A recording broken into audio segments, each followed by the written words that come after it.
Abdullah bin Az-Zubair, anak angkat Nabi.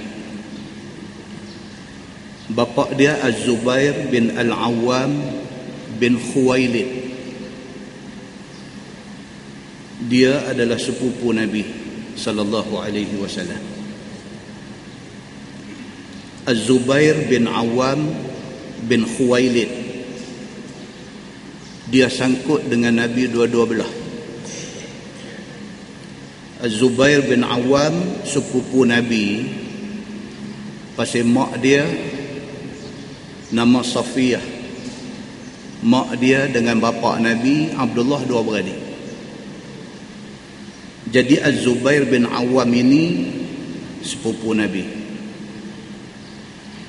Lepas itu Zubair bin Al-Awwam bin Khuwailid pula anak penakan kepada Khadijah binti Khuwailid, lagi sekali sangkut.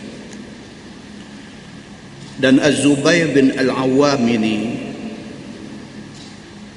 seperti mana yang diriwayatkan daripada Sa'id bin Musayyib, dia kata Az-Zubair bin Al-Awwam waktu umur 12 tahun, sampai ke telinga dia kata Nabi SAW dah dibunuh. Dia baru umur 12 tahun. Siapa kemai habang dekat dia kata Nabi SAW dah kena bunuh.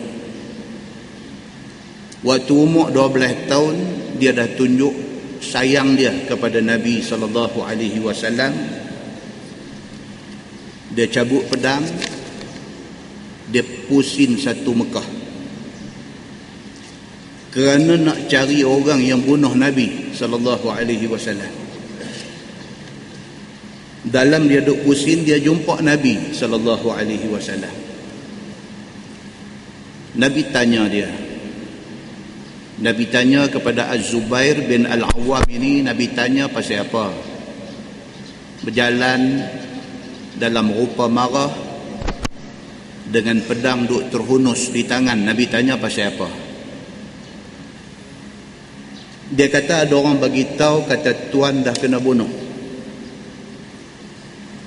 Nabi kata dekat dia, kalau sungguh aku kena bunuh, hang nak buat apa? Kata Az-Zubair bin Awwam, aku akan tumpah darah seluruh penduduk Mekah. Cakap yang membayangkan sayang dia kepada Nabi SAW. Zubair bin Awwam kahwin dengan Asma kakak Aisyah. Dapat anak nama Abdullah bin Az-Zubair. Nabi ambil buat anak angkat Nabi. Pusing kok mana pun, Az-Zubair bin Awwam ini orang hebat. Hadis yang kita baca ni riwayat daripada anak dia Abdullah bin Az-Zubair radhiyallahu anhuma. Kata Abdullah, aku tanya bapa aku Az-Zubair bin Al-Awwam, inni la asma'uka tuhaddisu an Rasulillah sallallahu alaihi wasallam kama yuhaddisu fulanun wa fulan. Anak dia tanya dia, anak dia kata, ayah,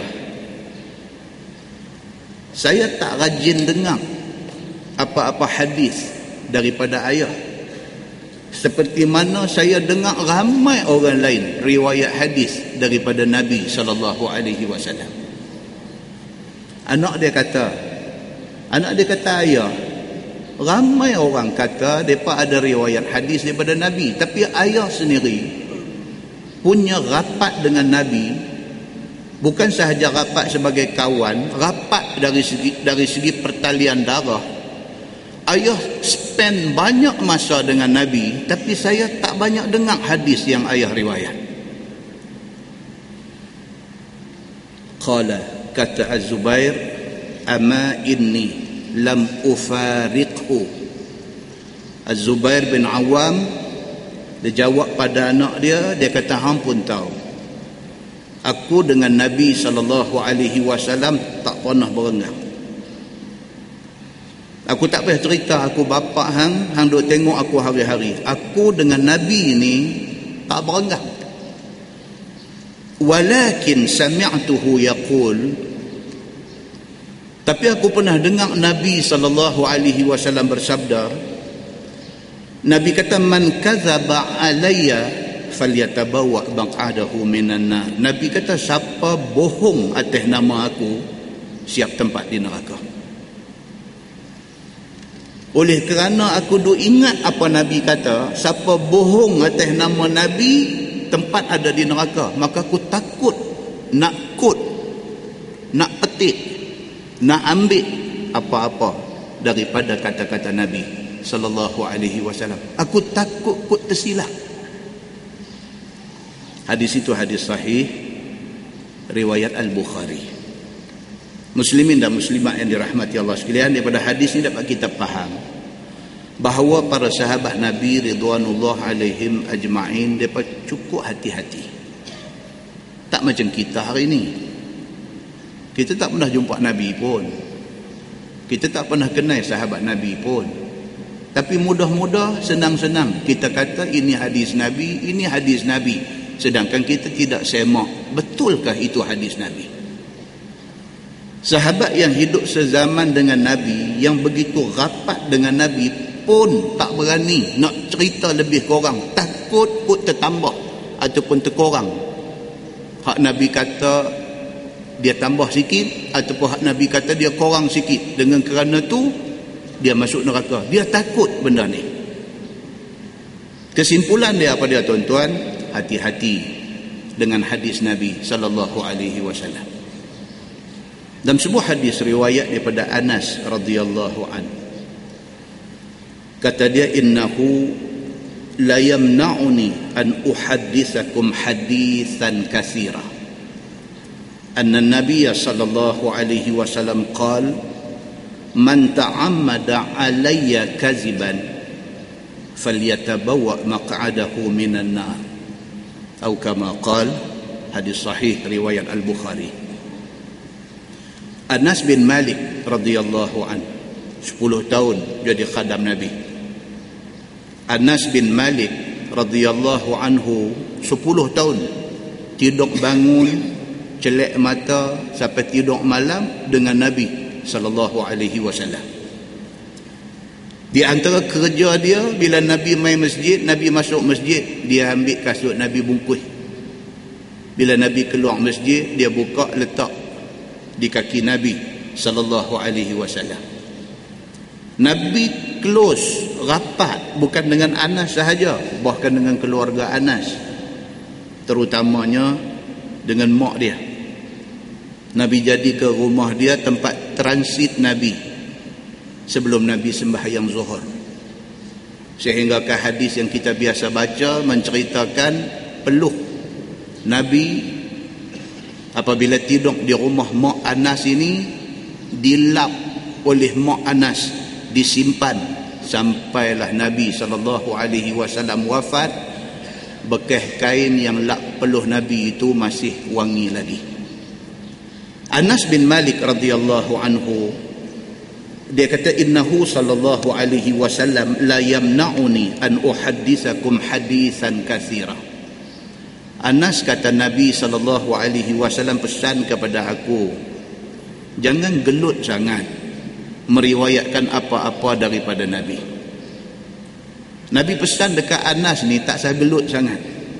Pasal apa? Bila gelut ni silap banyak. Macam kita hari ni lah, hearsay, dengar orang sembang kedai kopi, kita cerita balik macam kita tengok benda tu. Kita dengar orang cerita yang orang dengar daripada orang lain mai cerita kat kita tu, kita perpanjangkan kepada orang lain.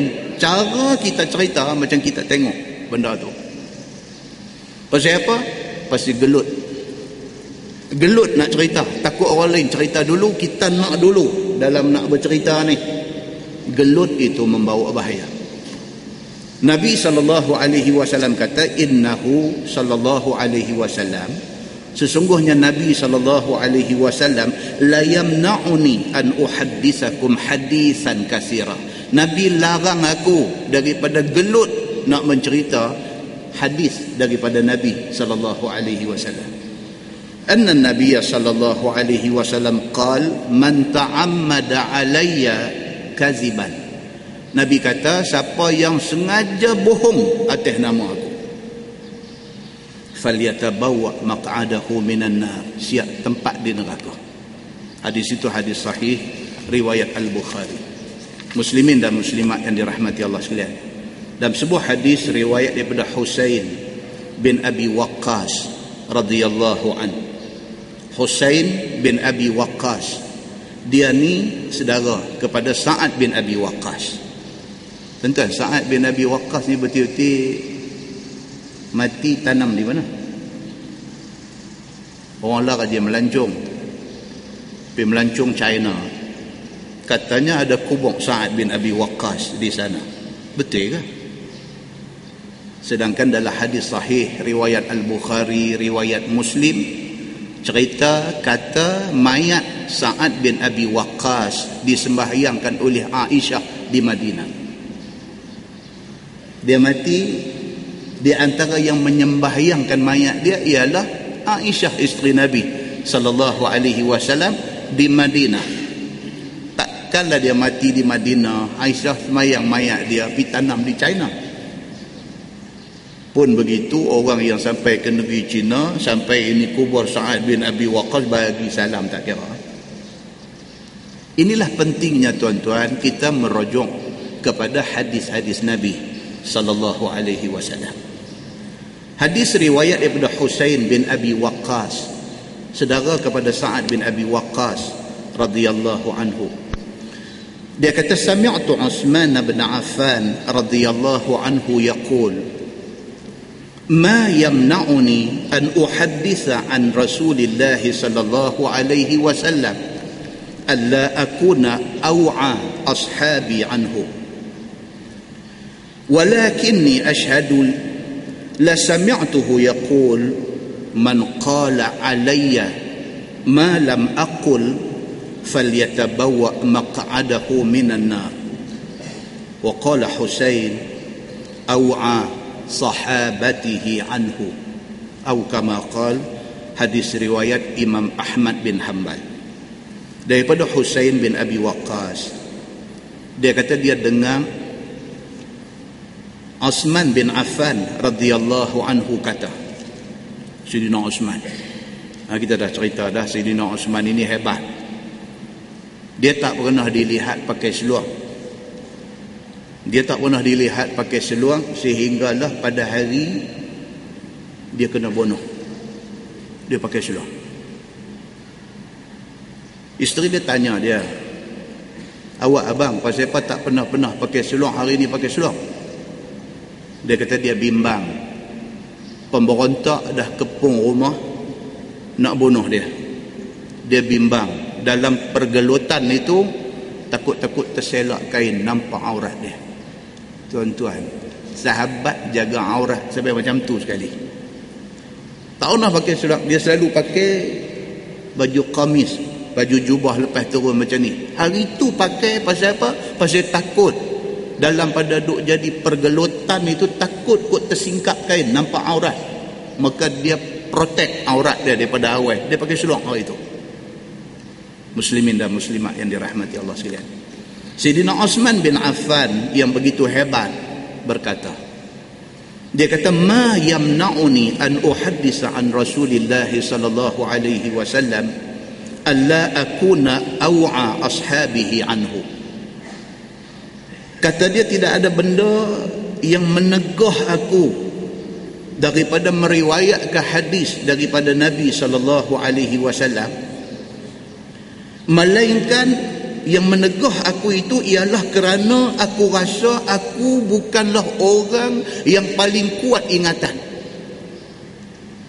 Dia sahabat kanan Nabi, right hand man Nabi. Abu Bakar, Umar, Uthman, Ali, ini dua ada kiri kanan Nabi. Tapi tak banyak riwayat hadis daripada Nabi. Bila orang tanya Sayyidina Uthman, kamu begitu rapat dengan Nabi, begitu close dengan Nabi, pasal apa tak banyak riwayat hadis daripada Nabi? Dia kata tak ada benda yang menghalang aku daripada meriwayatkan hadis Nabi, melainkan kerana aku rasa ingatan aku tak cukup baik.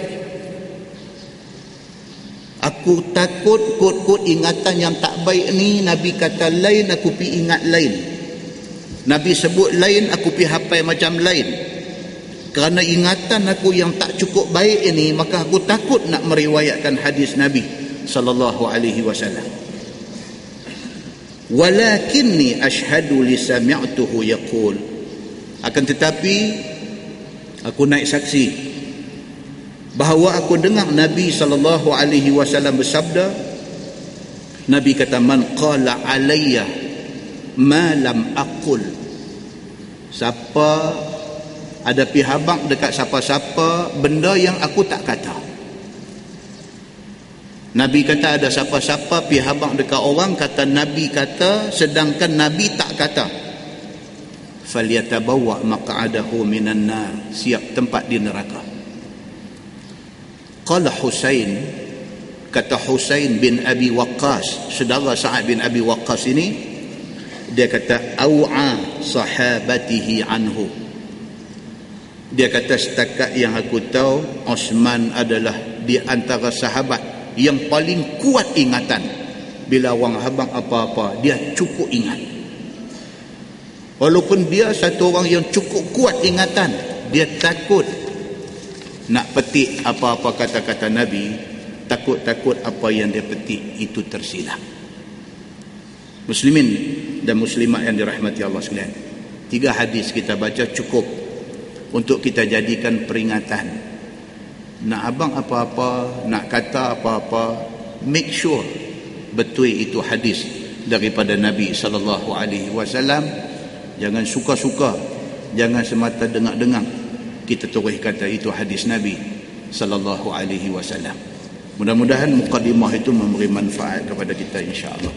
Kita menggunakan Bahrul Mazi jilid 21. Bahrul Mazi jilid 21, muka surat 4. Muka surat 4, masalah 5. Dia kata mengatakan hadis Nabi sedangkan itu bukan hadis Nabi. Itu tajuk dia. Jadi kena dengan mukadimah kita tadi. Ini perbincangan dia. Bolehkah kita kata hadis Nabi sedangkan itu bukan hadis Nabi? Macam yang kita cerita kuliah bulan lepas. Hadis apa yang popular sangat, yang di mana-mana ustaz-ustaz penceramah duk quote, duk petik, duk cerita, duk habang. Hadis apa? Hadis tarawih satu. Lagi satu, hadis Sa'labah, cerita merata tempat habang tentang Sa'labah yang miskin, tiba-tiba didoakan oleh Nabi jadi kaya, tiba-tiba kesudahan hidup dia sampai sengsara merana. Tiba-tiba bila disemak-semak, tidak ada hadis cerita tentang Sa'labah. Demikian juga halnya tentang Alqamah. Tuan-tuan pernah dengar cerita Alqamah? Sama juga. Dalam kitab pun ada. Cerita Alqamah ni sudah melebihkan isteri daripada mak, sehingga menyebabkan mak ni sudah kecil hati. Akhirnya Alqamah ini jadi si tanggang, sampai nak mengucap la ilaha illallah pun tak boleh. Bila disemak-semak, bila dicari-cari dalam kitab hadis, tak ada hadis Alqamah ni. Masya Allah. Begitu popular hadis ini, tiba-tiba tidak direkodkan di dalam kitab-kitab yang sahih. Mana mai cerita-cerita ni semua? Begitu popular, meniti daripada bibir ke bibir, tiba-tiba bila disiasat, bila disemak, tidak ada hadis itu. Berbeza dengan hadis tentang Juraij. Tuan-tuan pernah dengar cerita Juraij? Itu hadis sahih. Juraij yang pergi buat pondok, duduk beruzlah di satu tempat, tiba-tiba mak mai bagi salam, dia tengah sembahyang sunat. Berbolak-balik hati dia, nak sahut panggilan mak ke nak terus sembahyang. Maka Juraij pilih untuk sembahyang. Bila habis sembahyang keluar, mak dia dah balik. Jadi kali kedua, jadi kali ketiga dan sebagainya, mak ni sudah terbit di mulut. Mak ni kata, aku nak tengok budak ni, alim sangat dia ni, warak sangat dia ni, aku nak tengok dia sebelum dia mati, biar dia ni terfitnah. Jadi macam yang mak sebut, dia terfitnah dengan satu perempuan jalang yang mengaku kata kandungan dia ni adalah anak Juraij. Itu hadis sahih. Muslimin dan muslimat yang dirahmati Allah sekalian. Tajuk kita pada malam ni, dia kata mengatakan hadis sedangkan dia bukan hadis Nabi. Inilah satu perkara yang membawa orang yang memperbuat dan orang yang mengerjakan dia kepada neraka Jahannam. Ni, benda macam ni boleh menyebabkan manusia ni akhirnya terjerumus ke neraka Jahannam. Iaitu diambilnya satu daripada jumlah kalam Arab. Dia ambil satu kata-kata Arab, dikatakannya itu hadis daripada Nabi sallallahu alaihi wasallam, ataupun diambilnya satu daripada hadis Nabi sallallahu alaihi wasallam, tetapi maksudnya dibawa ke lain daripada kehendak hadis itu. Ini dua benda. Satu bukan hadis pun dia kata hadis. Lagi satu hadis, tapi dia pergi hurai terkeluar daripada maksud hadis tu.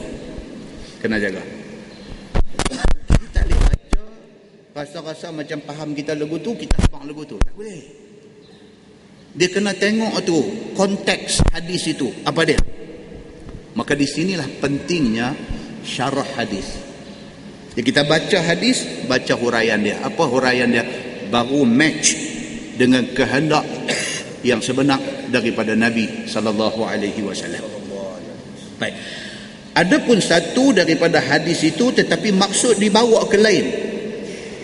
Sama ada benda tu berlaku kerana jahilnya akan murad hadis itu, mungkin kerana dia jahil akan maksud sebenar hadis, ataupun dia semata-mata berpegang kepada zahir hadis.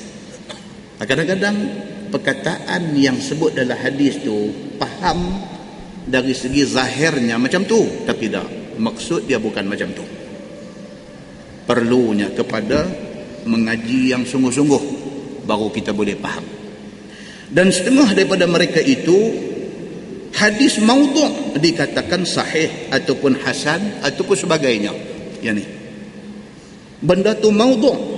Saya buat contoh bulan lepas, beberapa benda yang orang duk kata hadis rupa-rupanya maudhu'. Maudhu' ni maksudnya apa? Palsu, reka-reka. Maksud maudhu' itu direka-reka, diada-adakan. Maksudnya itu bukan hadis, itu kata-kata yang disandarkan kepada Nabi sedangkan Nabi tak kata langsung. 2-3 tahun lepas duk sekelip dalam internet, ada orang forward mail dekat saya. Dia kata satu hadis riwayat daripada Nu'aim bin Hammad meriwayatkan daripada Nabi sallallahu alaihi wasallam. Ini yang depa forward mai ni. Sabda Nabi apabila muncul suara di bulan Ramadan. Saya ingat setengah daripada mai ni dapat email ni. Dia kata dalam bulan Ramadan, dalam satu bulan Ramadan akan muncul satu suara besar daripada langit, diikuti dengan huru-hara yang akan berlaku dalam bulan Syawal. Kami bertanya, sahabat tanya Nabi, suara apa itu ya Rasulullah? Jawab Nabi, itu suara yang keras di pertengahan bulan Ramadan, berlaku pada malam Jumaat. Orang yang sedang berdiri akan jatuh terduduk dan akan diikuti dengan berlaku satu gempa bumi. Jika sekiranya kamu melaksanakan salat subuh pada pagi Jumaat, segeralah masuk ke dalam rumah dan tutup pintu dan sumbat segala lubang yang ada di dinding rumah dan selimut diri kamu, sumbat telinga kamu.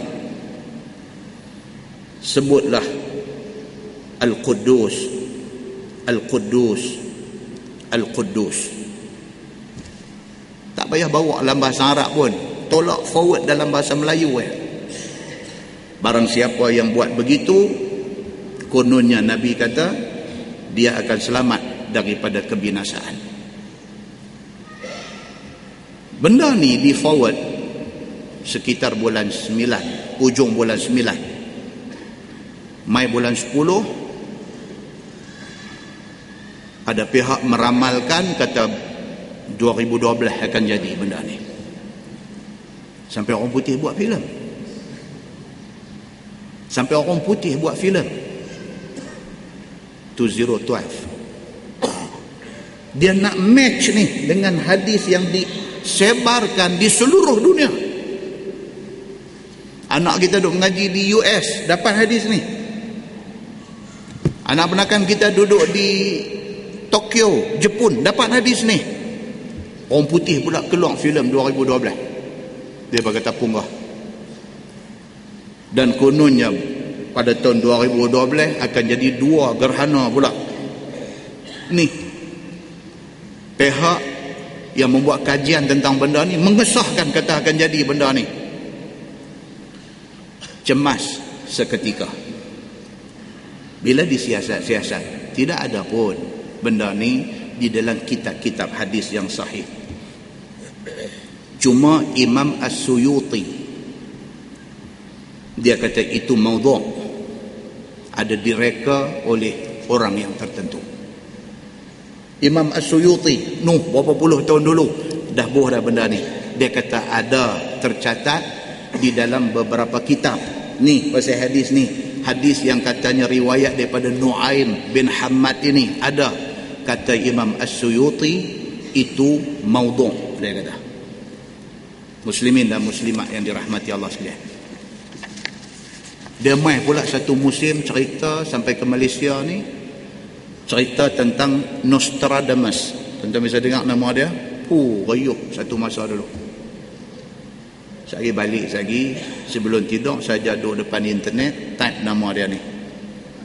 Nostradamus. Nostradamus.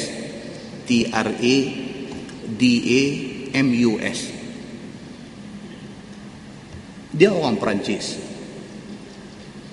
Beranak tu 1503. 1503 tu saya buat mata anak lagu nak fikir tu, saya fikir lama ni, cerita lama. Tahun 1503. Keturunan Yahudi. Kemudiannya tinggal agama Yahudi, dia jadi Kristian Katolik. Awal-awal dia ni kerja jual ubat. Lepas tu jual ubat tak laku, anak dia pun mati kerana kena penyakit wabak. Dia ubah profession jadi tukang tilik. Ini profession mudah. Tak ada mengaji tinggi-tinggi, tak gaduh ada sijil apa, cuma sembang mau kuat sikit.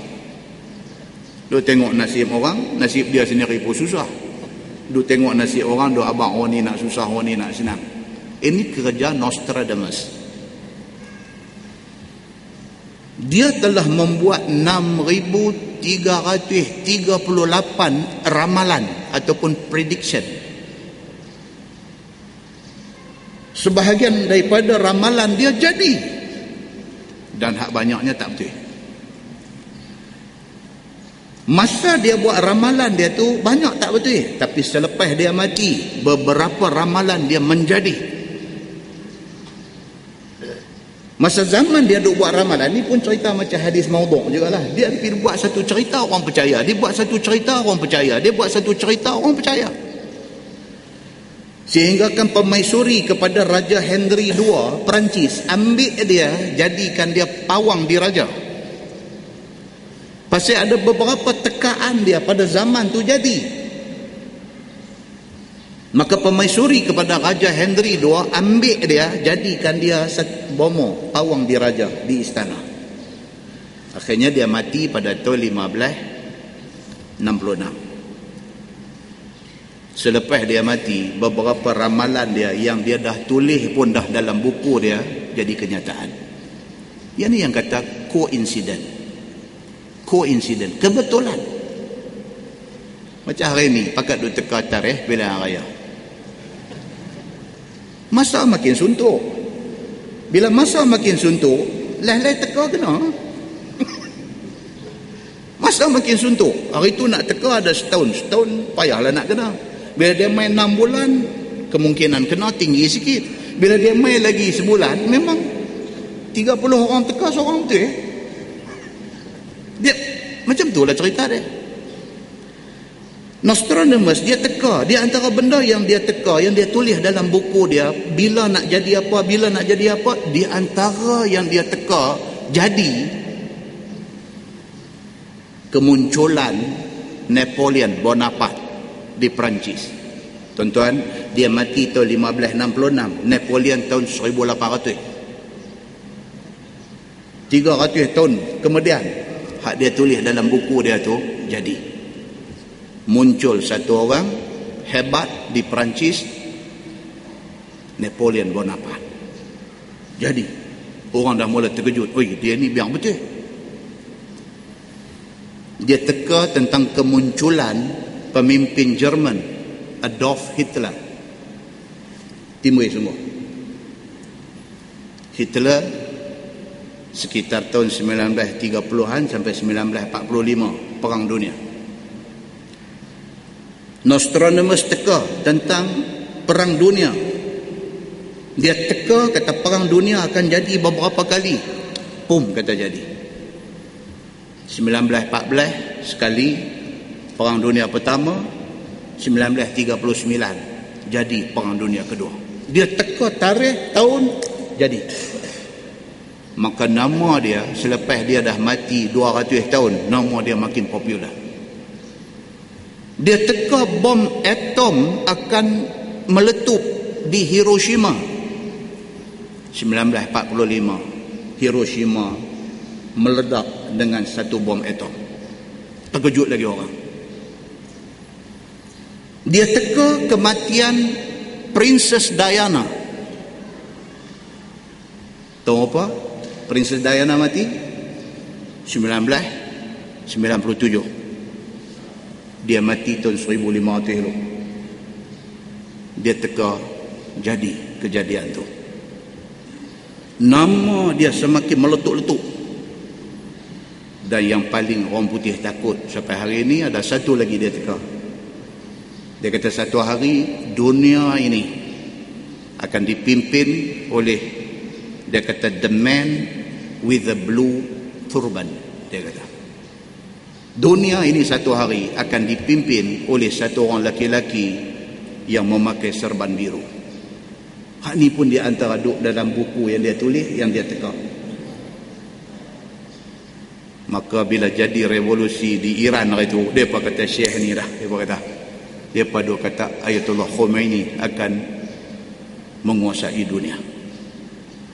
Muslimin dan muslimat yang dirahmati Allah sekalian, apapun ini semua karut sahaja. Lebih kurang juga dengan hadis maudhu', satu benda yang direka-reka, habang hak tu hak ni dan sebagainya, ada orang percaya. Macam itulah Nostradamus, dia buat beberapa tekaan, ada orang percaya. Itu sebab tuan-tuan, mailah satu ajaran ayah Pin, habang kata ceret ni boleh jadi satu mukjizat, ada orang percaya. Dah hak percaya tu pun bukan kata pi kayuh basikal, pi naik BMW X5, percaya. Pi naik Mercedes S-Class, percaya. Pi bukan kecil-kecil anak yang percaya kepada benda ni.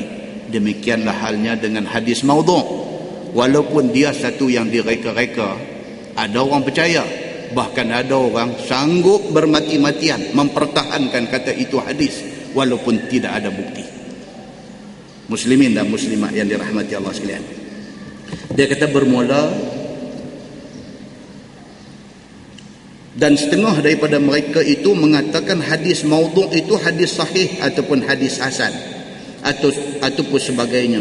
Dan setengahnya pula tidak tahu mereka itu nak menentangkan di antara hadis yang ada tanaqud pada zahirnya hadis. Kadang-kadang kita baca satu hadis, kita baca hadis yang kedua, nampak macam bercanggah, dia tak tahu nak selesaikan yang nampak bercanggah pada zahir itu. Pasal apa? Pasal kurang ilmu tentang ilmu hadis. Baik, dan tiada ia tahu setengah hadis itu menerangkan maksud setengah yang lain. hadis ni kadang-kadang ada satu tu umum, hadis yang kedua mengkhususkan penerangan tentang hadis yang umum tadi, dan setengah hadis itu menasahkan setengah hadis yang lain. Ada satu hadis mai satu hadis yang lain membatalkan hadis yang pertama tadi. Ini bidang ilmu mustalah hadis, yang kalau sekiranya satu orang itu tidak faham tentang ilmu ini, dia boleh buat silap banyak apabila dia terang kepada orang ramai. Tuan-tuan, kalau tuan-tuan tengok dalam Quran ada satu ayat, Allah berfirman, a'udzubillahi minasyaitonirrajim, kutiba alaikum iza hadara ahadakumul maut in taraka khairanil wasiyatu lil walidaini wal aqrabin bil ma'ruf haqqan 'alal muttaqin. Sadaqallahul azim. Bila baca ayat tu, Tuhan kata difardukan ke atas kamu apabila dekat nak mati, hendaklah kamu tulis wasiat kalau kamu ada harta. Wasiat itu Tuhan kata kepada siapa? Lil walidaini wal aqrabin, kepada mak ayah kalau mak ayah masih ada, dan juga kaum kerabat. Bila kita baca ayat tu, ayat 180 surah Al-Baqarah, bila kita baca ayat tu, maknanya kita kalau duk main sakit makin teruk, yang nampak macam tak ada harapan nak hidup, ayat tu kata mau duk buat wasiat. Wasiat ni kepada siapa? Kepada mak ngayah. Bolehkah mak ngayah terima wasiat? Itu persoalan dia. Bolehkah kita tinggal wasiat, kata kalau saya mati setengah harta saya bagi kat mak? Bolehkah? Tak boleh. Pasal apa tak boleh? Pasal mak adalah waris kita, dia ada bahagian di dalam pesaka, maka dia tak boleh terima wasiat. Habis tu ni ayat Quran kata dia boleh, bertengkar. Rupa-rupanya ayat itu sudah dimansuhkan dari segi hukum dengan hadis yang mutawatir. Nabi kata la wasiyata li waris, tidak boleh wasiat kepada waris. Nampak? Kalau kita baca ayat tu saja dalam keadaan kita tak tahu kata ada ilmu nasikh mansuh, kita cekang orat ni, duk berkelahi dengan orang, kita nak kata ayat Quran tu kata betul, tumbuk meja, kita kata ni Quran ni. Rupa-rupanya kita tidak cukup pengetahuan tentang benda ni. Ayat itu sudah dimansuhkan dengan satu hadis. Nabi kata la wasiyata li waris, waris tidak boleh mengambil wasiat. Maka mak ayah tidak boleh ambil wasiat daripada harta kita, kerana dia dah ada panggu di dalam faraid. Muslimin dan muslimat yang dirahmati Allah sekalian, maka itulah pentingnya dia kata apa? Ilmu tentang hadis dan Quran ini. Pentingnya kita tahu benda ni. Baik, bermula maksud orang yang jahil berkata-kata pada hadis itu ialah dia nak memanihkan perkataan dan karangan dan syarahannya.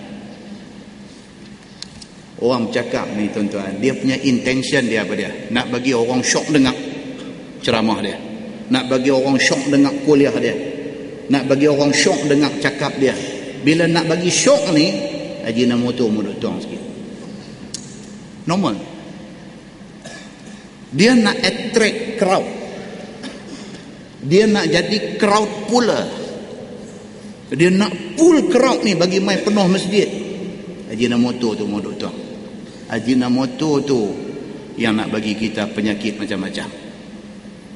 Hadis maudhu' ini Haji Namoto. Bila kita dengar, umur aku 60 dah, aku tak pernah dengar hadis ni bagus betul hadis ni. Betul ke hadis? Persoalannya, betul ke hadis? Bila dicek balik, tak jumpa sumber dia. Kalau ulama dia kata apa? La asla lahu, dia kata tidak ada asal bagi cerita itu, tidak ada sumber cerita tu. Mana dia pergi ambil ni?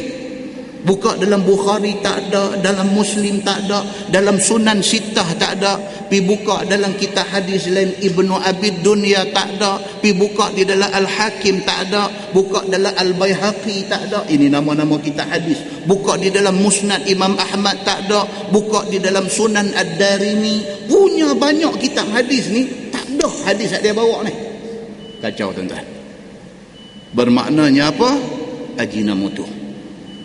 Muslimin dan muslimat yang dirahmati Allah sekalian. So tujuan orang duk selit benda-benda ni apa dia? Kerana nak bagi orang tertarik kepada cakap dia. Nah, baik, dia kata supaya tertarik hati orang kepadanya. Maka yang demikian itu ditegah oleh agama. Dan jika menarik hati orang kerana nak encourage orang kepada ilmu agama sekalipun, walaupun tujuan baik, nak suruh orang jangan miss tarawih 30 malam, tempel di dinding masjid. Semayang tarawih malam pertama pahala dia macam ni. Semayang malam kedua pahala macam ni. Semayang malam ketiga pahala macam ni. Orang mai duk baca malam ni macam ni punya pahala, malam ni kena mai. Tujuan dia buah tu baik tak baik? Baik. Tujuan dia nak suruh orang mai semayang. Tapi betul ke hadis? Cek tengok, maudhu' juga rupa-rupanya. Jadi tujuan dia bohong orang, nak suruh orang semayang ni, tapi bohong. Boleh tak boleh? Agama kata siap tempat di neraka. Dia macam tu. Ini yang orang selalu sebut al-ghayah la tubarrirul wasilah. Ghayah, matlamat kita baik, tapi kalau cara kita berbohong ini tak kena, dia tidak menghalalkan. Matlamat kita tu, cara yang kita buat tidak menghalalkan dia. Muslimin dan muslimat yang dirahmati Allah sekalian. Dia kata tetapi Quran dan hadis itu tidak boleh dibuat main-main dan tidak boleh dipermudah-mudahkan. Yang tu dia nak abang. Jangan bohong dengan Quran dan hadis. Bermula dalil yang menunjukkan atas tegah yang demikian itu ialah hadis yang dikeluarkan oleh Imam At-Tirmizi. Kata dia an Ibn Abbas radhiyallahu anhu anin Nabi sallallahu alaihi wasallam qala ittaqul haditha anni illa ma alimtum. Diriwayatkan daripada satu sahabat Nabi sallallahu alaihi wasallam, lagi saudara sepupu Nabi sallallahu alaihi wasallam, nama dia Abdullah bin Abbas radhiyallahu anhuma. Daripada Nabi sallallahu alaihi wasallam bersabda, hendaklah takut sekalian kamu akan sebenar-benar takut daripada mengatakan hadis daripada aku. Yakni jangan sekali-kali yang bukan hadis daripada aku dikatakan daripada aku. Itu dia. Tuan-tuan, maksud yang sama ni, riwayat ni tak tahu berapa punya banyak. Yang Nabi nak pesan, jangan bohong atas nama Nabi. Ada satu orang mai bagi satu risalah. Dia kata, ustaz betul ya benda ni? Apa dia? Ni hadis Nabi. Kata kalau nak potong kuku, very simple punya benda. Simple punya benda. Hadis Nabi kata nak potong kuku, mula jari telunjuk belah kanan, jari hantu, jari maneh, jari kelingking, jari kelingking kiri, jari maneh, jari hantu, jari telunjuk, ibu jari kiri, last sekali ibu jari kanan. Dia kata itu hadis Nabi. Betul ke tak betul? Tak ada. Ada daripada pendapat ulama yang mencadangkan, atas sebab yang berbagai-bagai, tetapi bukan hadis Nabi. Ada pula pihak rajin pireka habaq kata hadis Nabi, photostat letak pula di pintu masjid. Kononnya nak cari pahala, boleh bala. Muslimin dan muslimat yang dirahmati Allah sekalian, nak sebar apa-apa pun double check, triple check baru sebarkan, supaya kita tak buta-buta jadi berdosa. Muslimin dan muslimat yang dirahmati Allah sekalian. Baik. Kemudian dia kata diriwayatkan daripada sahabat Nabi sallallahu alaihi wasallam, lagi sepupu Nabi, nama dia Abdullah bin Abbas, daripada Nabi sallallahu alaihi wasallam bersabda, hendaklah takut kamu mengatakan hadis daripada aku sedangkan itu bukan daripada aku. Yang bukan kehendak aku dikatakan kehendak aku, melainkan barang yang telah sekalian kamu yakin daripada aku. Confirm betul kata itu hadis, baru sebarkan. Jangan gopoh dalam nak menyebarkan benda-benda yang tidak pasti. Begitu. Seperti mana tahu kita hadis riwayat daripada imam yang sahih, yang dinakal daripada thiqat. Thiqat ni daripada perkataan thiqah, maksudnya orang yang dipercayai. Thiqat plural dia, orang-orang yang dipercayai. Dan muhaddisin yang masyhur dipercayai. Hadis itu diambil daripada ulama-ulama hadis yang dipercayai mereka ni. Maka sampaikanlah dan khabarkanlah kepada orang yang menuntutnya, baru kita habaq dekat orang bahawa itu hadis Nabi sallallahu alaihi wasallam. Saya mai kuliah Al-Fadil sahibu samahah Datuk Mufti Kedah di masjid ni, Datuk Syekh Badruddin, dan dia cerita tentang Imam Muslim nak rekodkan hadis dalam Sahih Muslim tu, sembahyang 2 rakaat dulu baru rekod. Kuliah dia yang bukan yang baru ni, yang sebelum tu. Betul itu. Ni yang kata ulama-ulama hadis ni macam tu depa dengan hadis Nabi ni. Sudah disiasat, sudah dicek habis-habis, sure kata ini hadis Nabi. Masa nak rekod tu, masa nak tulis tu, kata ini hadis ni, sembahyang dulu 2 rakaat. Minta Allah bagi petunjuk. Kalau tak betul, bagilah satu apa-apa alamat dekat dia, supaya dia tidak tulis benda yang bukan daripada Nabi sallallahu alaihi wasallam. Itu dia. Muslimin dan muslimat yang dirahmati Allah sekalian.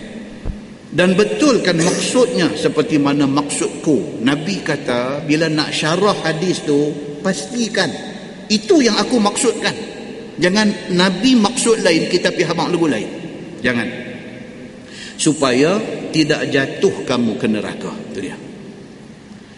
Sabda Nabi sallallahu alaihi wasallam lagi, faman kadzaba alayya muta'ammidan falyatabawwa maq'adahu minan nar.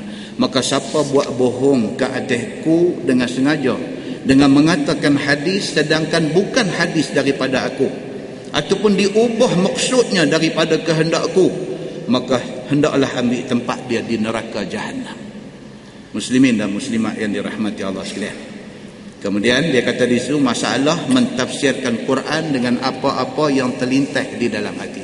Tuan-tuan, bila duk sebut kata neraka ni, apa yang kita faham tentang neraka ni?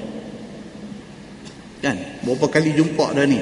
Siapa yang berdusta atas nama Nabi, siap tempat di neraka. Siapa yang kata apa yang aku tak kata, siap tempat di neraka. Neraka ni apa? Neraka ni macam padang Arafah ke? Neraka ni macam Mina ke? Arafah dan Mina tempat yang tak apa selesa. Bila kita pergi buat haji, duduk di Arafah, duduk di Mina ni tak selesa macam kita duduk di Madinah, macam kita duduk di Mekah, kita duduk hotel. Yang ni kita pergi duduk bawah kemah dengan panas, dengan bilik air nak kena beratong. Tu pun ramai orang hilang sabang. Adakah neraka teratur? Tak, tuan-tuan. Neraka jauh lebih dahsyat daripada tu. Kalau manusia faham ni, yang kata hakikat neraka ni, dia tak berani buat dosa. Tak berani buat dosa. Muslimin dan muslimat yang dirahmati Allah sekalian. Kita ambil beberapa ciri neraka ni. Yang kata neraka ni, beberapa ciri dia. Di antara ciri neraka ni apa dia? Siapa masuk neraka, Tuhan bagi dia jadi besar. Dalam hadis riwayat daripada Abi Hurairah radhiyallahu anhu,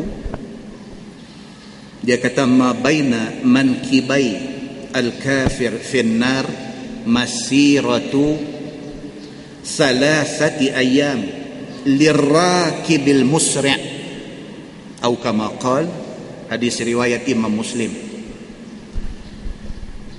Dia kata orang kafir bila masuk neraka, besarnya orang kafir ni, fizikal orang kafir ni Allah jadikan dia besar. Besar sekok-sekok orang kafir dalam neraka ni. Kalau satu orang naik kuda laju, dia kata ar-rakib al-musri', maksudnya orang yang naik kuda laju. Dia naik daripada bau balik kanan ni, dia nak sampai bau balik kiri, satu orang kafir 3 hari. 3 hari pada perkiraan akhirat. Sehari akhirat berapa lama? 1000 tahun. 3 hari 3000 tahun dunia. Nak habang kata manusia ni bila masuk neraka Tuhan bagi jadi fizikal dia besar. Apa logik dia? Tuhan bagi jadi manusia masuk neraka ni bagi jadi besar. Apa logik dia? Logik dia bila besar lagi banyak sakit yang dia rasa. Kan dalam Quran Tuhan kata orang yang masuk neraka ni baddalnahum juludan ghairaha liyazuqul azab. Kami jadikan manusia ini dalam neraka esok dibakang dia ni, terbakang kulit dia, baddalnahum juludan ghairaha, kami ganti kulit baru, bakar lagi, hangui rentung, kami buang kulit tu ganti kulit baru, bakar lagi. Pasal apa? Kulit itulah yang tempat sakit dia. Ni Tuhan buat kulit ni bukan saja buat tuan-tuan. Tak percaya balik kupas tengok. Kupas tengok ni. Ada kulit ni yang kita tak sakit. Bila kupas kulit ni, Allahu Akbar, sakit dia. Sejengkai luka dengan sedepa luka, hak mana lebih sakit? Sedepa luka lagi sakit. Allah jadikan orang kafir dalam neraka itu esok besar. Lagi dia besar, lagi banyak kulit di badan dia, lagi banyak tempat kena bakar di dalam neraka esok ni, lagi bertambah sengsara dia. Maka Nabi SAW kata antara dua bau satu-satu orang kafir dalam neraka esok, jauh dia ni kalau naik kuda laju 3 hari, 3 hari akhirat sama dengan 3,000 tahun dunia, perkiraan masa dia. Dalam hadis lain riwayat daripada Zaid radhiyallahu an, dia kata innar rajul min ahli an-nar la ya'zumu lin-nar hatta yakuna ad-dars min adrasihi ka Uhud. Hadis riwayat Imam Ahmad bin Hanbal di dalam Musnad Ahmad. Dia kata satu orang laki-laki yang masuk neraka esok la ya'zumu, dibesarkan badan dia ni, fizikal dia dijadikan besar, linar, untuk dibakar oleh api. Nabi kata hatta yakuna ad-dars, sehinggalah satu gigi gerham dia ka Uhudin, besar bukit Uhud. Nak habaq besarnya manusia ni bila masuk neraka, gigi gerham dia besar Jabal Uhud. Tuhan buat bagi jadi besar ni pasal apa? Pasal nak bagi dia sakit menanggung azab neraka itu. Muslimin dan muslimat yang dirahmati Allah sekalian, tu duduk dalam neraka. Apa makanan, minuman ahli neraka? Dalam Quran kalau kita tengok, Allah Subhanahu wa taala sebut dalam surah As-Saffat, A'udzubillahi minasyaitonir rajim, adzalika khairun nuzulan am syajaratuz zaqum inna ja'alnaha fitnatan lizzalimin innaha syajaratun takhruju min aslil jahim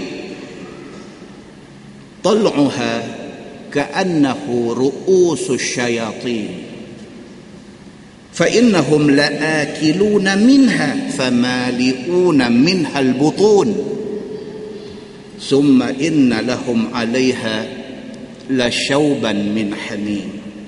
Sadaqallahul azim. Tuhan tanya, Tuhan kata makanan syurga dengan pokok zakum mana lebih baik? Hang masuk syurga ada makanan dalam syurga, hang masuk neraka kena makan buah zakum. Tuhan kata mana lebih baik? Makanan syurga dengan buah zakum mana lebih baik? Inna ja'alnaha fitnatan lizzalimin. Pokok zakum ni Tuhan kata kami buat dia dengan satu tujuan aja. Apa dia? Nak dijadikan fitnah seksaan kepada orang yang masuk neraka. Innaha syajaratun takhruju fi aslil jahim. Yang kata pokok zakum ni dia tak boleh tumbuh tang lain melainkan tumbuh dia di dasar neraka jahim. Pokok ni tak boleh tumbuh tang lain. Hampir tanamlah di tengah padang pasir Sahara hak kering kontang dahsyat tu, tak tumbuh dia. Mailah tanam di bumi Malaysia yang subur ni, tak tumbuh dia. Pokok zakum tumbuh hanya di neraka jahim. Tal'uha ka'annahu ru'usus syayatin. Mayang buah zakum ini, mayang dia macam kepala-kepala syaitan. Tengok mayang dia saja sudah jadi azab kepada penduduk neraka. Fa innahum la'akiluna minha famali'una minha al-butun. Tuhan kata sebenar-benar orang yang masuk neraka akan kena makan dia. Orang yang masuk neraka ni fa innahum la'akiluna minha, garanti kena makan, tak boleh kata tak mau.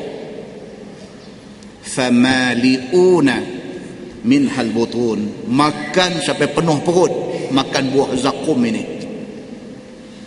Summa inna lahum 'alaiha la syauban min hamim. Bila makan dia lekat, bila lekat hak nak minum bagi lepas hak lekat tu ialah hamim. Dalam hadis sahabat tanya Nabi, ya Rasulullah, hamim ni apa? Nabi kata hamim ini seumpama timah yang dilebur cair. Itulah minuman ahli neraka. Makan buah tu tak boleh telan, dia lekat. Bila lekat, automatik kita akan cari ayam. Dia bagi hamim. Hamim ni apa dia? Yashwil wujuh. Bila nak minum dia baru mai dekat muka, luruh isi daging ni. Minum luruh habis isi perut. Tuan-tuan, tu yang kata neraka. Tu yang kata nak kena orang yang berdusta atas nama Nabi sallallahu alaihi wasallam. Jangan main-main benda ni. Dalam sebuah hadis lain Nabi sallallahu alaihi wasallam bersabda, hadis riwayat Ibni Abbas radhiyallahu anhu, Nabi kata, "Law anna qatratan min az-zaqum qutirat la amarrat ala ahli al-ardi 'aishahum. Fakaifa man laysa lahum ta'am illa az-zaqum." Nabi kata, kalaulah buah zakum tadi ni yang kata tumbuh daripada neraka, yang kata dia ni kalau makan lekat nak kena tolak dengan hamim, buah zakum ni Nabi kata kalau perah dia, ayak buah zakum tu menitik mai atas muka bumi ni, la amarrat ala ahli al-ardi aishahum, seluruh kehidupan benda hidup yang ada di atas muka bumi ni jahanam habis. Buah tu kalau peras titik jatuh mai, Nabi kata satu muka bumi ni rosak habis. Fa kaifa man laysa lahum ta'am illa az-zaqum. Nabi kata macam mana agaknya orang yang tak ada makanan melainkan zakum sahaja makanan dia. Bagaimana dengan dia ni? Ini tuan-tuan, yang kata neraka ni dahsyat. Dahsyat dia sampai macam tu. Demikianlah dahsyatnya Allah Subhanahu wa taala marah kepada orang yang menyebarkan hadis palsu. Muslimin dan muslimat yang dirahmati Allah sekalian. Baik, kemudian dia kata apa? Masalah tafsir Quran dengan apa yang terlintas dalam hati ini macam mana? Ada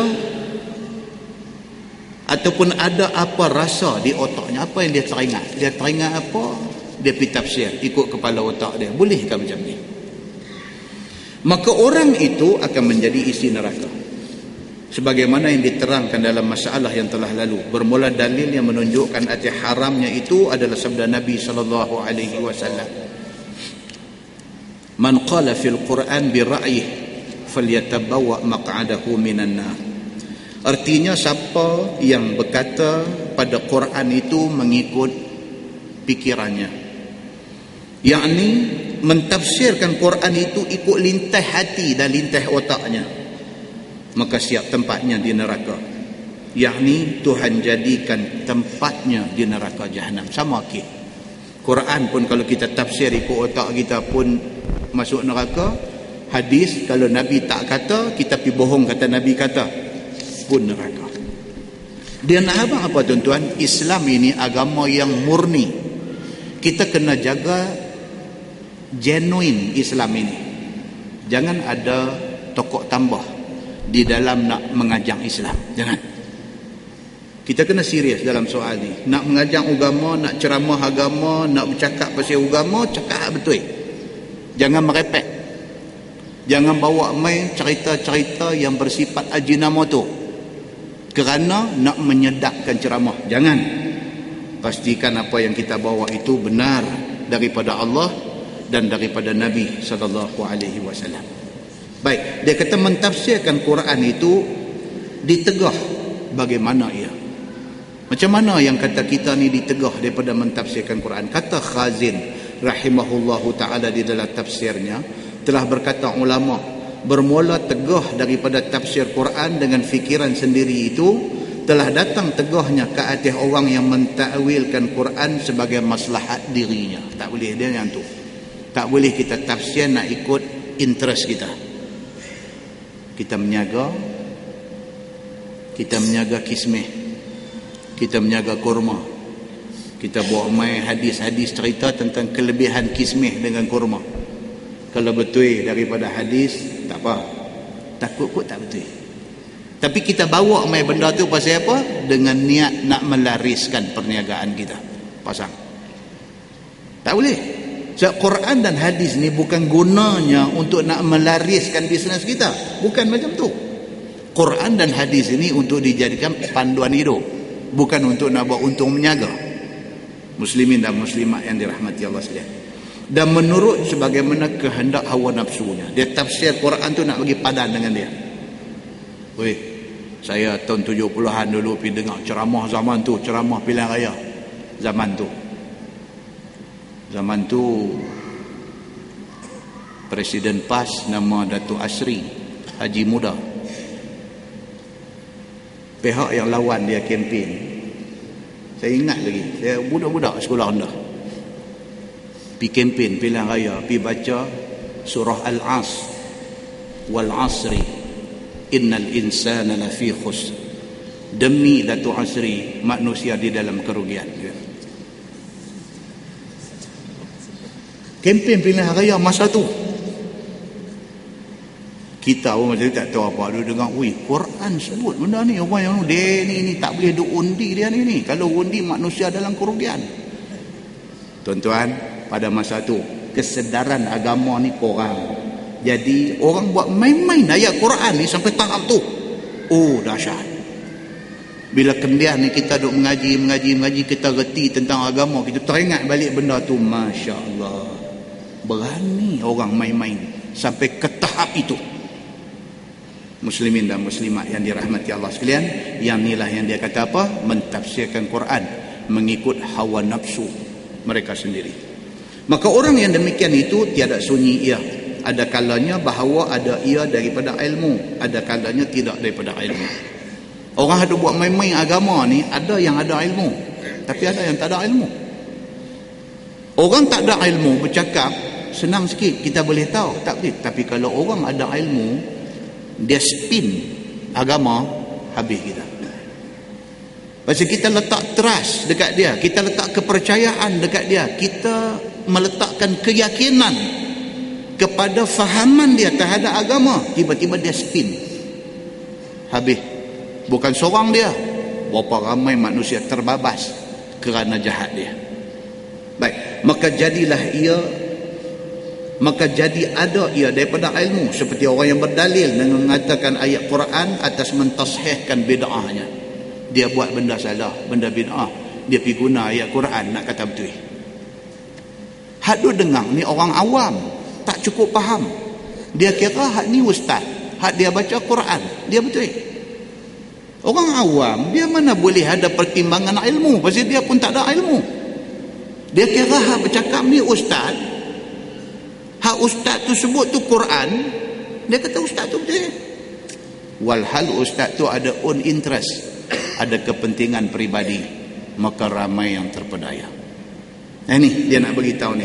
Maka padahalnya tahu akan kehendak ayat itu daripada yang demikian itu, tetapi maksudnya supaya dapat dia memberi kesamaran kepada lawannya. Dia pusing benda tu nak bagi orang jadi confused dengan agama itu. Dengan sebab dikuatkan hujahnya dengan ayat Quran untuk mempertahankan bid'ahnya. Ini yang takut. Seperti yang diperbuat oleh orang-orang mazhab batiniyah dan golongan khawarij dan lain daripada mereka itu, daripada ahli-ahli bid'ah pada segala maksud yang hodoh supaya tertarik hati orang kepada mereka. Dan itulah orang yang mengerjakan haram daripada yang ditegahkan oleh syarak. Benda ni takut. Muslimin dan muslimat yang dirahmati Allah sekalian.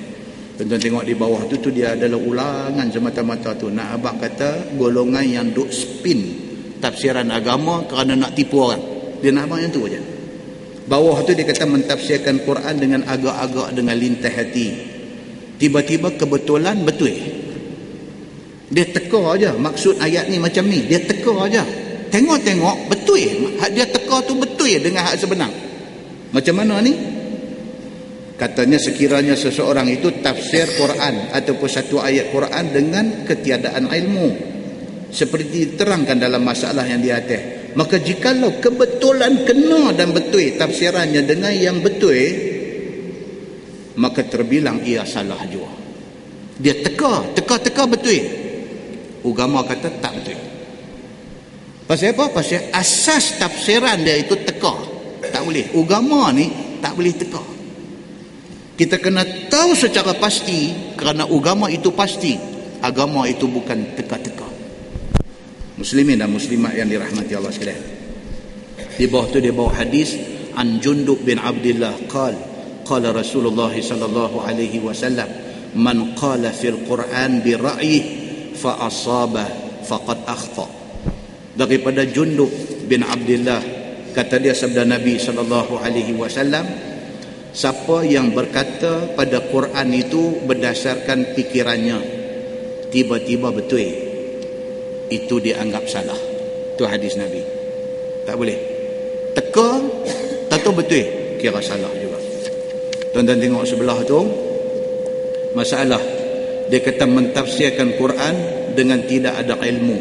Apa hukumnya? Terus tak ada ilmu, pergi tafsir Quran. Takut juga tuan-tuan hari ni. Bagus, kita suka makin ramai orang nak bercakap agama ni, kita suka. Tapi sampai tak ada ilmu pergi nak bercakap agama ini pun masalah juga. Semangat tu bagus. Dia tak pernah masuk sekolah agama, dia bukan daripada bidang agama, tapi dia rajin baca buku agama. Bagus. Tapi habuan dia jangan berdiri depan orang pergi duk hurai benda-benda agama, takut tak betul. Bukan masalah ustaz-ustaz tak boleh cari makan. Ada setengah orang dia kata di puak-puak ustaz ni depa jealous ni, ramai golongan profesional hari ni boleh bercakap agama, depa jealous. Bukan soal jealous. Bercakap dengan tujuan nak berdakwah tu tak apa, tapi jangan pi dalam-dalam sangat pasal kita tak ada asas. Takut. Bila kita pi dalam sekali lagi kita tak ada asas, dia mula nak main daripada otak dia, huraian terhadap agama. Dia silap fa'adallu, maka ramai lagi akan silap. Jaga benda ni. Hari ni ada golongan profesional, jadi doktor, jadi engineer, jadi orang-orang yang profesional, minat dalam agama, mereka pergi belajar balik daripada awal. Mereka pergi ambil diploma pendidikan Islam daripada macam-macam universiti. Dia belajar balik daripada root, daripada dasar ni. Bahasa Arab ni ambil tahu balik. Yang kata mubtada apa, yang kata khabar apa, yang kata mubtada baris dia macam mana. Dia profesional, dia engineer, dia doktor, tapi dia pergi belajar benda ni dan dia faham. Yang tu tak faham. Kalau setakat beli buku-buku Indonesia di kedai ni, balik duk baca-baca berasa macam ish. Dia main dengar ustaz duk mengajar, duk ceramah, dia duk dengar, dia duk berkisah tempat duduk ni. Dia kata ustaz ni awak tak abang yang ni, ustaz ni awak tak abang yang ni. Dia rasa dia ada point lebih banyak daripada ustaz tu. Ada hari ni dia jadi benda macam ni. Pasal dia baca banyak, dia reading bagus. So dia dengar ustaz tu bercakap tentang satu benda ish, dia kata ustaz ni kalau sebut yang ni satu lagi cantik ni, dia duk berkisah, dia geram, dia nak lompat mai, dia nak ambil mikrofon, dia nak bercakap. Kan? Boleh bercakap, bukan tak boleh bercakap. tapi jangan untuk orang ramai. Takut kerana tidak ada asas cakap kita itu tak betul, maka yang mendengar pakat jadi tak betul belaka. Takut dia yang tu. So di muka surat 7 tu dia kata tafsir Quran dengan tidak ada ilmu apa hukumnya. Kata At-Tirmizi, telah diriwayatkan daripada setengah ahlul ilmi daripada sahabat Nabi SAW dan lain daripada mereka itu, bahwasanya sekalian mereka itu telah mengeraskan haramnya. Nak abang kata tak boleh, kalau kita tak cukup ilmu tentang Quran, jangan duk bercakap tentang tafsir Quran. Yang ni mereka berkata, siapa tafsirkan Quran dengan tidak ada ilmu, maka ia itu sangat-sangat haram hukumnya. Ni ditekankan begitu. Maka jika dikata orang tafsir Mujahid dan tafsir Qatadah dan lain daripada keduanya daripada ahlul ilmi, bahwasanya mereka itu mentafsirkan Quran dengan sendiri, mengapa boleh, mengapa harus? Ada orang tanya, kalau Quran tidak boleh ditafsirkan, ni ulama-ulama tafsir duk buat tafsiran ni macam mana? Oh, mereka tak apa, kita tak boleh. Ada orang tanya macam tu. Oh, dia kata kalau ustaz baca Quran, baca hadis betul, kalau kami baca tak betul. Ada orang akan main soalan macam ni. Alah, dia kata ustaz tu dulu sekelas dengan saya sekolah rendah tu, domain nombor 25 ke bawah, saya nombor 1 nombor 2. Yalah. Macam ni punya hujah nanti ada. Dia rasa orang yang duk cakap agama tu tidak cukup pandai macam dia. Bila orang kata ada ulama tafsir nama Mujahid, ada ulama tafsir nama Qatadah, dia tanya benda ni. Oh, kita tak boleh tafsir Quran, tapi Mujahid boleh, Qatadah boleh. Baik, sebelum tu kita nak kena tahu Mujahid ni siapa dia ni. Dia beritahu di sini, tiada siapa menaruh syak dan wasangka kepada ahlul ilmi seperti Mujahid dan sebagainya. Kalau kita tahu Mujahid tu siapa, kita takkan berani pun pertikai ilmu dia. Cek balik Mujahid ni siapa? Dia ni tabi'in. Imam Mujahid, dia bukan sahabat Nabi, dia tabi'in. Dia tak dan jumpa Nabi, tapi dia berjumpa dengan sahabat Nabi. Siapa dia ni Mujahid? Nama dia Mujahid Ibnu Jabar. Nama dia. Siapa dia ni? Daripada catatan menunjukkan Mujahid, Imam Mujahid, ulama dalam bidang tafsir ni, guru dia Ali bin Abi Talib. Oh, bukan kecil anak. Ni, haduk buat tafsir ni. Imam Mujahid ini, dia belajar daripada Ali bin Abi Talib dan juga Ibnu Abbas radhiyallahu anhu. Guru dia siapa dia? Sayyidina Ali dengan Ibnu Abbas. Satu orang manusia ni yang kata Mujahid Ibnu Jabar ini, satu orang manusia yang sangat dihormati oleh semua golongan, sama ada golongan sunnah ataupun golongan syiah. Syiah pun hormat dia. Pasal apa? Pasal keilmuan dia. Daripada catatan ulama ni mendapati yang kata Mujahid ini, dua-dua puak yang bertelingkah ni terima dia. Mujahid dianggap satu orang yang sangat siqah, sangat dipercayai, tidak pernah bohong orang. Tuan-tuan, Imam Bukhari nak ambil hadis, orang beritahu dekat dia, kata di hujung kampung sana ada satu orang, katanya ada meriwayatkan hadis daripada Nabi. Al-Bukhari pi nak sampai ke tempat tu punya jauh perjalanan. Bila sampai di sana, Imam Bukhari ni kutip dulu maklumat tentang orang yang katanya meriwayatkan hadis ni. Tanya dulu, apa kenal dah dia ni, siapa dia ni? Orang cerita, daripada cerita tu dia dengar. Tanya semua okey. Semua orang kata dia ni orang bagus, dia ni orang baik, dia ni berilmu, dia siqah, dia dipercayai. Okey. Imam Bukhari pi di rumah orang yang berkenaan, tengok dulu daripada jauh. Berlaku satu insiden.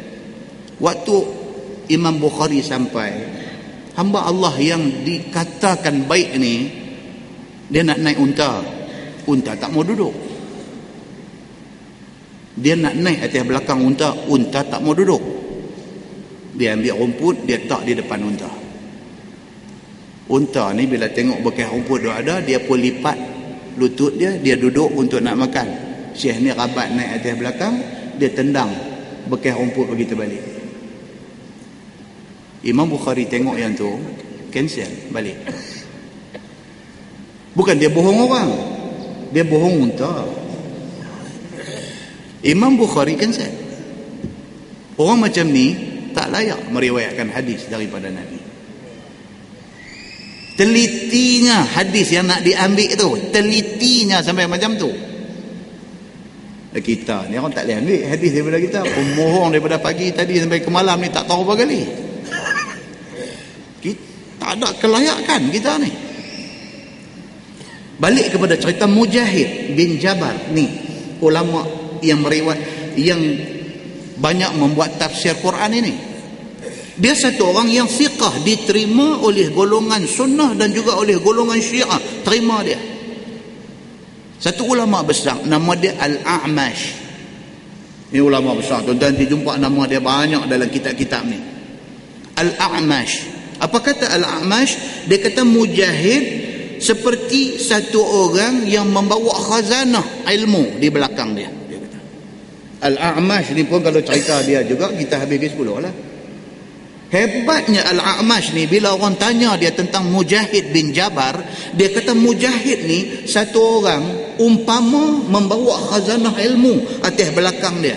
Bila dia bercakap, kelihatan mutiara keluar daripada mulut dia. Bijaknya dia, ilmu yang ada kat dia tu, bila dia bercakap seolah-olah mutiara keluar daripada mulut dia.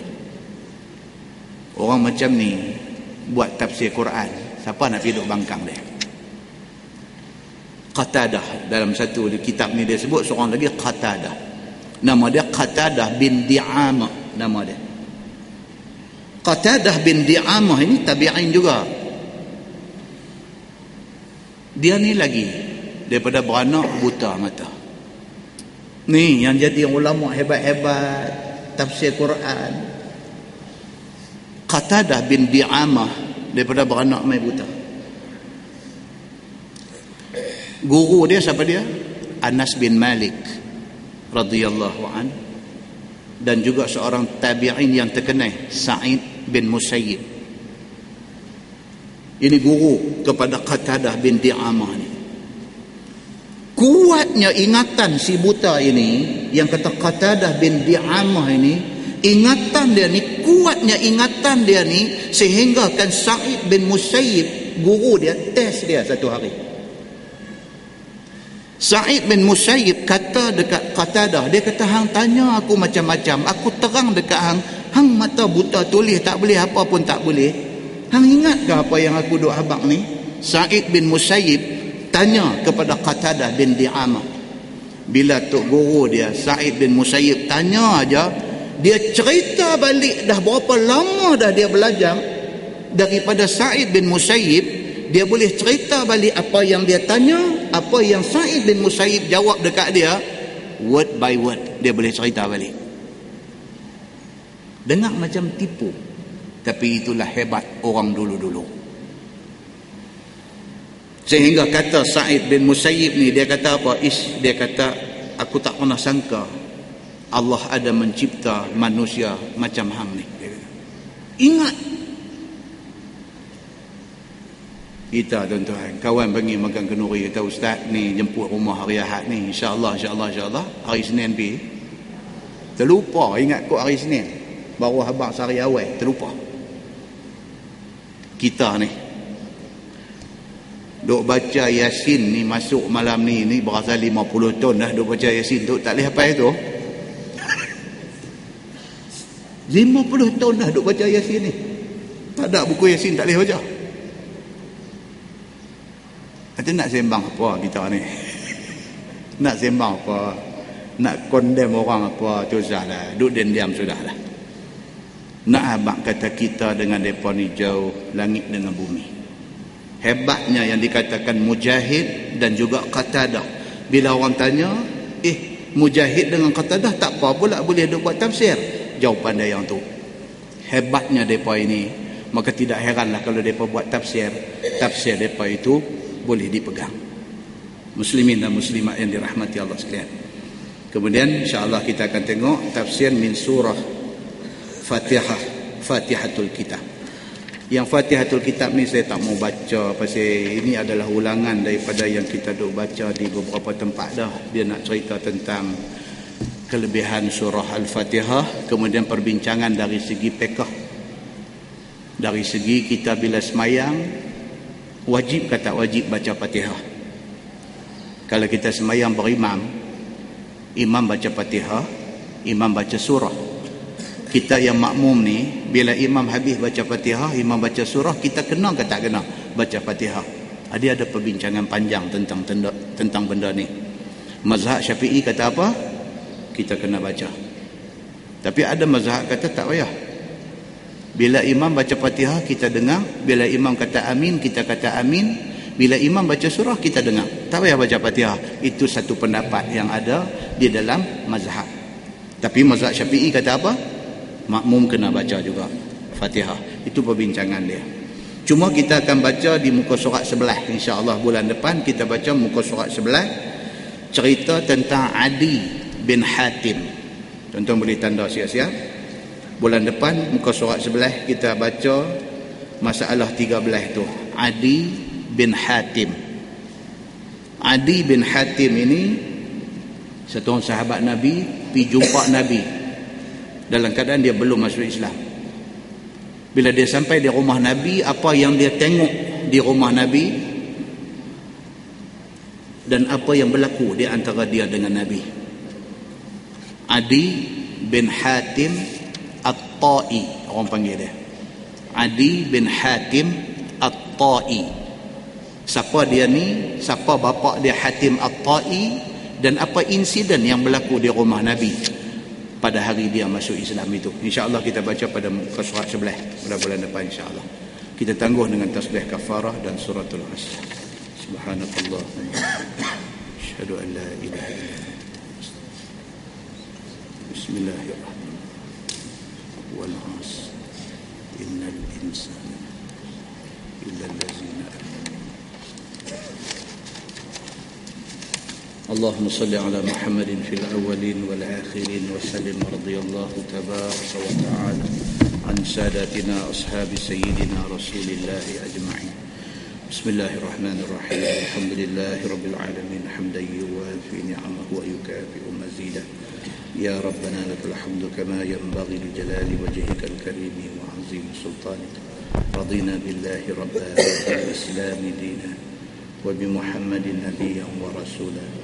اللهم افتح علينا فتوح العارفين وارزقنا فهم النبيين بجاه خاتم المرسلين. اللهم فقهنا في الدين وعلمنا التأويل واهدنا صراطك المستقيم. اللهم أرنا الحق حقا وارزقنا اتباعه وأرنا الباطل باطلا وارزقنا اجتنابه. اللهم اجعل جمعنا جمعا مرحوما وتفرقنا من بعده تفرقا معصوما. وصلى الله على محمد وعلى آله وصحبه وسلم والحمد لله رب العالمين. السلام عليكم.